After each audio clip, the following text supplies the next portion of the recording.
জনতার রক্তে লেখা আকাঙ্ক্ষা একটি ঘোষণাপত্রে প্রকাশিত হতে যাচ্ছে। প্রিয় দেশবাসী, এটি বাংলাদেশের ছাত্র জনতার একটি ঐতিহাসিক বিজয়।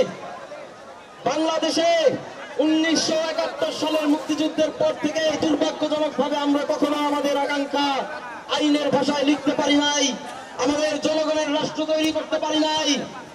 ভাই বোনেরা, আমাদেরকে চেতনার গল্প শোনানো হয়েছে। স্বাধীনতার মানে বোঝানো হয়েছে চেতনা, স্বাধীনতার মানে বোঝানো হয়েছে একটি সুনির্দিষ্ট পরিবারের ক্ষমতা, একটি সুনির্দিষ্ট দলের কাছে ক্ষমতা কুক্ষিগত রাখা।